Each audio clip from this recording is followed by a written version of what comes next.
Bonjour à tous, nous sommes le groupe 9 de la classe de 5e E. Aujourd'hui, nous allons vous présenter notre oral sur l'identité personnelle inspiré du film visionné en classe Billy Elliot par Stephen Dalfree. Pour commencer, nous allons vous faire un résumé du film pour poser les bases. Tout d'abord, tout commence en 1984 en Angleterre dans une ville minière. Billy vit avec son père Jackie, sa grand-mère et son frère Tony. Depuis le décès de leur mère, la famille a des revenus très modestes. Jackie et Tony travaillent à la mine, mais une grève éclate entre la mine et la police. Les affrontements sont parfois très violents et fréquents. Billy fait partie d'un club de boxe. Étant un garçon seul et réservé depuis très longtemps, il n'y montre peu d'enthousiasme et d'importance. Billy se rend donc à son cours de boxe. À la fin de celui-ci, il aperçoit le cours de danse d'à côté. Son prof lui dit donc de déposer les clés.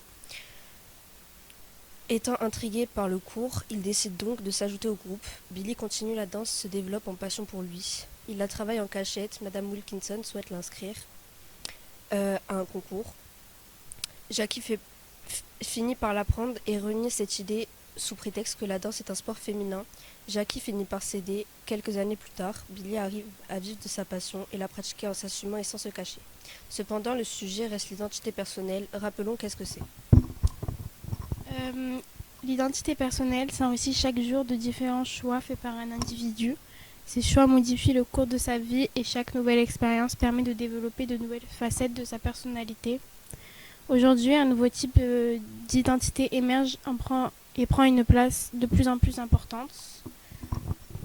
De ce que nous avons compris, l'identité personnelle, c'est aussi plusieurs données de faits qui permettent d'identifier une personne, comme le milieu social où l'on vit, le prénom et nom, date et lieu de naissance, les cultures, les croyances religieuses et les avis politiques, le milieu personnel et plein d'autres choses.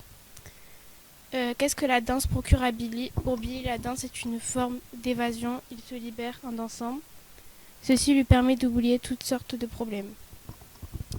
Pour la découverte, nous avons choisi la scène où Billy arrive dans la salle de Madame Wilkinson. Il a l'air d'être perdu, mais cependant de s'intéresser au cours. C'est ce qui nous poussera vers l'évasion. Pour ce thème-là, nous avons choisi la scène où il danse avec Madame Wilkinson. Pour lui, danser est sa façon de s'exprimer et nous remarquons les émotions qu'il relâche dans sa danse.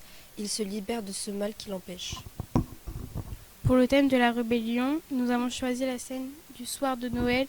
Billy et son meilleur ami Michael commencent à danser, mais le père de Billy arrive à ce moment-là et Billy montre ce que la danse lui procure. Il n'a plus peur de se cacher. Cette scène est mélangée de plusieurs émotions. Nous arrivons enfin à la dernière phrase, l'affirmation. Je dirais que c'est la plus importante pour nous. Billy nous montre à tous qu'il a réussi à faire de la danse son métier et sa vie. Il n'a plus peur de se cacher et montre même à son père de quoi il est capable et le rend fier. Merci de nous avoir écoutés.